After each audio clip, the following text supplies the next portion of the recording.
Now, without further ado, I want to introduce a very good friend of mine, Dr. Nate. And he's a friend, he's a brother, he's a professional, he's the one that I want to call on stage. Dr. Nate, without further ado, a medical doctor, master of public health. Really, you want to tell us, how does the mental health interplay within the primary care and warriors today? Dr. Nate, we welcome on stage. Thank you so much. Good afternoon, JICC. Thank you to Pastor Peter, Pastor Mary for putting on this event today. It's absolutely wonderful. Thank you to my good friend Dr. Douglas for inviting me today. As he mentioned, we've known each other for quite a while, and it was truly God that brought us together. We moved to a new apartment, knocked on the next door neighbors just to say hi. It was Douglas and his family, and we've been good friends ever since, and have had quite a few opportunities now to collaborate in events like this. He's the godfather of my daughters, and when he called and asked if I would participate in this event today, of course, absolutely. So I'm going to give a little different perspective today. So I'm not exactly a mental health practitioner, I'm a family physician, and so I'm a primary care doctor, but a lot of what I do truly is mental health, and I think the talk that I give today will show that. And my hope today is to show everyone how mental health and physical health are connected in many ways, and how your primary care physician can be a valuable resource to getting mental health treated and the resources that we can provide. So go ahead and advance to the next slide. So this would be a typical day in my schedule. So I come in the morning, I look at my schedule, I see my patients, I've got someone scheduled every 15 or 20 minutes. And so maybe the first person has abdominal pain, the second person has headaches, trouble sleeping, next person's there for their diabetes, next person wants help quitting drinking. Say, okay, this is a normal day in primary care, maybe nothing to do with mental health. Well, maybe it does, we'll see. Go ahead and go on to the next slide. And so in our clinic, and I think a lot of clinics, many of you may have seen this before, we always do mental health screening when people come in. You may be asked to fill out this questionnaire. It's called the PHQ-2 and the SBIRT. And so there'll be a couple questions on there about drinking, about using drugs, and a couple questions about mental health. One of them, in the past 2 weeks, have you been bothered by the little interest in doing things? Are you no longer enjoying the things that used to bring you pleasure, the things that used to bring you joy?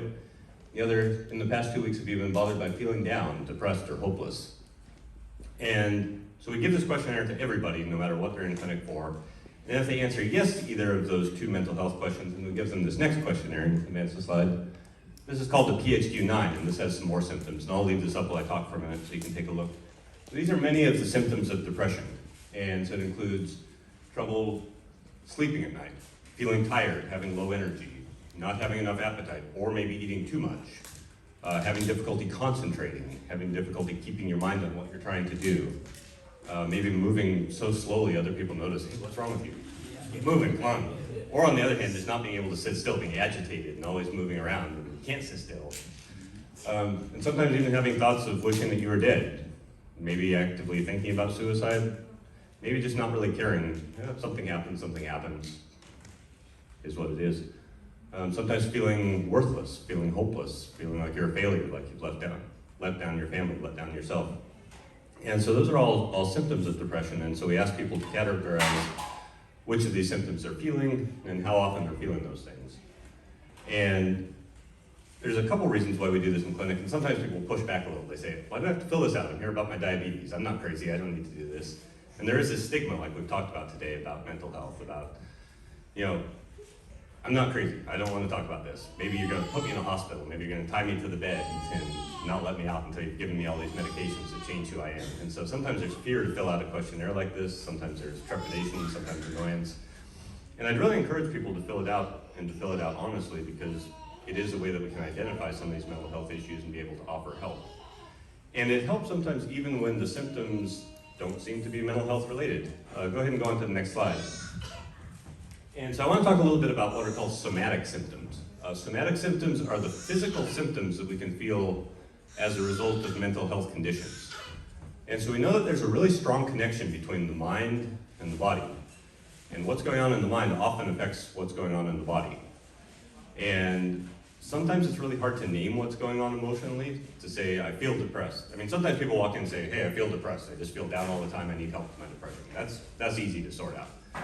Sometimes it's really hard to access those emotions and to really understand what's going on mentally and psychologically. And people come in and say, I just can't sleep anymore. I've been having these terrible headaches. I've been having these stomach aches. I've been having these chest pains. I feel my heart pounding. Sometimes that is a medical condition. Sometimes they have an ulcer. Sometimes they have heart disease. Other times it's mental health. Maybe you ask some more questions. You find out the person with the abdominal pain, those pains started when they went off to college in a different state and they're away from their family and it's stressful and they don't have their supports. And the pain actually gets better when they come home during Christmas break and then it comes back when they go back to college. Maybe the person with headaches, the headaches started when they lost their job and they're stressed about how they're going to cope and how they're going to keep putting food on the table. Maybe the person with trouble sleeping, when they think about it, that trouble sleeping happened when their spouse died and now they're left alone. This is a graph here that shows different symptoms that we see often in primary care, and an organic cause is what is called when we actually find a physical cause of it.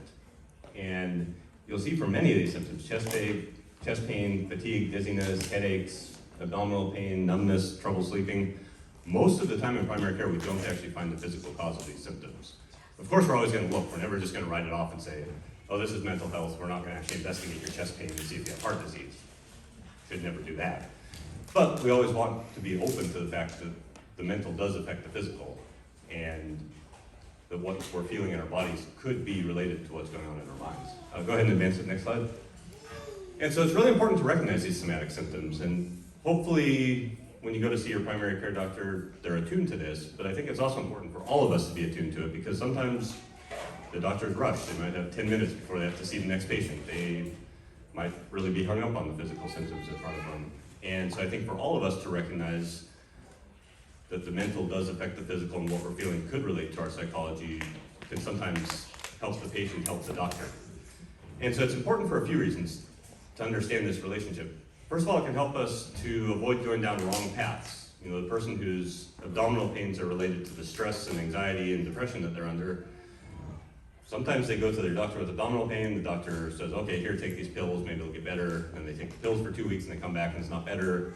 They say, okay, well, we better order an ultrasound, and then they go get their ultrasound and it looks normal, and they come back and they're still having the abdominal pains. They're like, well, we better send you for a CAT scan, and we better send you for an endoscopy, and by now they've been exposed to the risks of the radiation exposure and the anesthesia and the procedure, and really all of it was because of unrecognized anxiety and depression. And so sometimes we can go down the wrong paths and actually harm people with excess testing and excess medications because we don't recognize the true cause of these conditions. Then the flip side of that is that these symptoms sometimes make it hard to recognize the depression. People that come to their doctor and say, hey, I'm feeling depressed, I'm feeling anxious, I need help, typically get help. People who come for physical symptoms and don't necessarily recognize that it's caused by mental health may not get the help they need for weeks or months or years because it's just not recognized. So I think being aware of this connection between the mind and the body can help us get the help that we need sooner, more expeditiously, and more effectively. Go ahead and go to the next slide. So I also want to talk about chronic illness. So people with depression, people with diabetes, people with heart disease, lung disease, kidney disease. There's a tremendous relationship between chronic illness and depression as well, and it's a two-way street. We know that having depression makes it harder for people to manage their chronic conditions, and having a chronic health condition makes people more prone to depression. And I'll try to explain both those relationships a little bit. Go ahead and go to the next slide. Hi, I'm going to have an assistant. So let's think about diabetes. Raise your hand if you either have diabetes or know somebody living with diabetes. Yeah, so very common condition, becoming more common all the time. And so let's think for a minute about what it takes to manage diabetes successfully. It's not easy. So the person with diabetes has to watch what they eat. They have to not eat certain foods. They have to limit certain foods. They have to eat more of other foods. They have to watch their carbohydrates. They have to watch when they eat, not go too long without eating. Those balloons are hard to ignore. So they have to watch what they eat. They have to exercise. 30, 60 minutes a day of moderate exercise, have to take medications, often many medications, morning medications, afternoon medications, evening medications, sometimes give themselves injections, might have to poke their finger 1 or 3 or 6 times a day to check their blood sugar and then make adjustments on that. They have to come see their primary care doctor, they have to see their eye doctor, they have to see their foot doctor, they have to see their kidney doctor, see their nutritionist. It's like a full-time job dealing with a medical condition like this. And so I think it's hard for anybody under the best of circumstances to be able to manage something like diabetes or heart failure or COPD or anything like that. Now imagine that you're feeling so depressed that it's hard to even get out of bed in the morning. It's hard to even put on your clothes and go out and face the world because of the depression that you're feeling. Imagine that you're feeling hopeless. You feel like nothing will ever get better. I'm only going to be suffering forever. Why bother to eat the way you're supposed to eat? Why bother taking these medications? And so the mental health, if not treated, makes the physical conditions worse and worse and worse. And oftentimes in primary care, we see the patient, they come in, we do their A1C test, it's 12, we say, oh, your diabetes is really out of control. Here, take another medication for diabetes. That's not the right answer. Or maybe we even scold the patient, we say, you must not be taking your medications on time. You must not be eating right. Maybe that's true, but that also doesn't help to blame the person that's struggling with the burden of their condition and maybe depression to pile on top of them more. So it really should be a conversation of, hey, what's going on? Are you able to do these things? You need to take care of yourself? What's keeping you from doing it? Are you struggling with depression? Is it hard to do these things day after day after day? How could we help to make it easier? Because just having a chronic condition doesn't mean that someone has to become depressed. And someone that faces depression in the setting of chronic illness doesn't have to stay depressed. Because as we've heard today, there's treatments, there's therapies, there's medications that can make things better. And if there was nothing we could do, we wouldn't be having this event today. But there are things we can do. We can treat people, improve the mental health, and that improves the physical. Let's go to the next slide. Go back one, actually, please. Thank you. And then, so as I said, it's a two-way street also. So having a chronic medical condition can raise the risk for becoming depressed. And we think about all the things that having a chronic condition might mean actually just feeling poorly every day. Someone with emphysema or congestive heart failure may be struggling to breathe. They may have low energy. And it's hard to feel good mentally when your body just doesn't feel good. You might not be able to do the things you used to do. You might have to wear an oxygen tank. You might not be able to go run the marathons that you used to run. There's all kinds of a loss that comes along with being diagnosed with a chronic illness. You might not have the freedoms you used to have. You might not be able to go enjoy a big piece of birthday cake at your grandchild's birthday. That's a loss too. And then the treatment burden, having to go to appointments, having to take medications, that again just wears on a person. And then there's a lot of fear about the future. It's like you get the diagnosis of diabetes. They say you have stage 3 kidney disease. You start thinking, what's this mean for my future? Is it all downhill from here? Can I enjoy life again? Can things get better? And so again, it's really a two-way street where the medical disease affects the depression, and depression affects the medical disease. Let's go to the next slide now. I want to talk just a little bit about substance use. So we see this a lot. We see people who find ways to treat themselves, try to make themselves feel better, or maybe just numb the pain that they're feeling inside by using drugs, using alcohol. And we see this all the time. We see people who just feel bad, and so they reach out to what's available to feel better. But what they reach out to ends up making them feel worse in the long run. And so I frequently see people start having a couple drinks to fall asleep because they can't sleep right. Or they start taking some pain pills that a friend gives them because it numbs the pain that they're feeling psychologically, not necessarily just physically. And so I think in society often we stigmatize people that use substances. We say, oh, this person must be weak because they can't control their drinking. This person must be bad because they can't stop using drugs. What I find most of the time in primary care or in medical care is that the substance use is a sign of some sort of internal pain. The people are using the substance to try to deal with their pain. It ends up not making things better. I've never seen someone's depression get better because they start drinking every day or because they start using narcotic pain pills. But it's understandable why the person does it, especially if they don't know what else is available and they don't have access to treatments that will actually help them. So if anyone's dealing with substance abuse or knows someone who is, I would say have compassion for yourself or for that person, but also encourage them to seek treatment because again, treatments do help. Go ahead and go to the next slide. And so just to briefly talk about how we treat depression in primary care.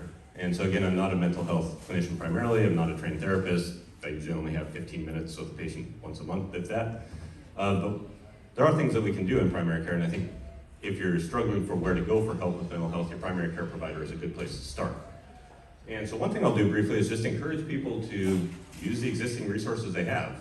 And maybe they have a wonderful congregation like JICC, where they're gonna get love and support, and they're gonna have the support of their pastors and support of their fellow congregants, and they have people that can pray for them and lift them up. That's a resource. And oftentimes people don't use those resources. Maybe they have a family who understands mental health that would help them out. And oftentimes, again, because of stigma and fear, people keep what they're feeling inside and don't use the resources they have. I say, have you talked to your pastor? Have you talked to your mom? Do they know how you're feeling? Oftentimes the answer is, no, not really. Let them know, let them help you. I encourage healthy activities, I encourage healthy eating, I encourage exercise, and then staying away from the things that make things worse, from smoking and drinking and drugs, reckless behaviors. I refer to therapy. In our clinic, we are lucky enough to have a therapist actually embedded in our clinic, so most of the time I can say, hey, do you want to talk to someone? Let me just walk you down the hall and I'll introduce you to Dr. Gent, our psychologist. Some clinics are set up that way where we can do these warm handoffs, others it would be a referral and a phone call, but in any setting, a primary care provider is going to be able to refer someone to effective therapy. And then we use medications in many cases, and not everyone struggling with mental illness needs or wants medication, but it's certainly an option that helps. And so the first line medications are usually medications that increase a brain chemical called serotonin. And so there's different chemicals that are supposed to be in balance in our brains. Serotonin is what we call like the contentment chemical, or the everything's okay chemical. And when we have deficiencies of that particular brain chemical, we feel depressed, we feel low, we feel hopeless. And so these medications basically are designed to just bring that level back up to its normal level. And so oftentimes people are afraid, oh, it's gonna turn me into a different person, it's gonna completely change me. I say, no, it's actually just gonna restore the chemistry back to how it should be so that you can start to feel like yourself again. And those don't need to be prescribed by a specialist, those can be prescribed by any primary care doctor, and I think we all feel comfortable managing those. And again, that can be part of the plan or it cannot be, and I always offer it. I discuss the risks and the benefits, I never push it on anybody, but it certainly has its role in treatment. Go ahead and go to the last slide. And so anyway, thank you very much for your time and your attention today. I just want to say in conclusion that as we've been hearing all day, depression, anxiety, substance use, other mental disorders are extremely common, probably becoming more common all the time for many reasons, COVID, our society that we live in, our disconnectedness. Sometimes the presentation's obvious, sometimes someone's able to really recognize, yes, I feel depressed, I feel anxious, I need help. Sometimes it's not, sometimes it presents in different ways. And we need to just keep an open mind and keep a wide view. Primary care relies on screening. We do something called SBIRT that Douglas has been very involved in, called SBIRT, screening, brief intervention, and referral to therapy. And so when you go to see your primary care provider, you can expect to fill out a screening questionnaire, maybe answer some questions about mental health, receive some brief discussion during the visit, and then referral to more therapy in the future. And then finally, the last thing I just want to say again is depression, anxiety, substance use, they're all treatable conditions. Just because someone's dealing with something today doesn't mean they have to deal with it the rest of their life. We can get better, we can get better together. We can help our loved ones get better, we can help ourselves get better. So please, please, please, just reach out, get help, support each other. Thank you so much. God bless. Oh my goodness, thank you so much. Thank you so much. Is anybody learning anything? Yes.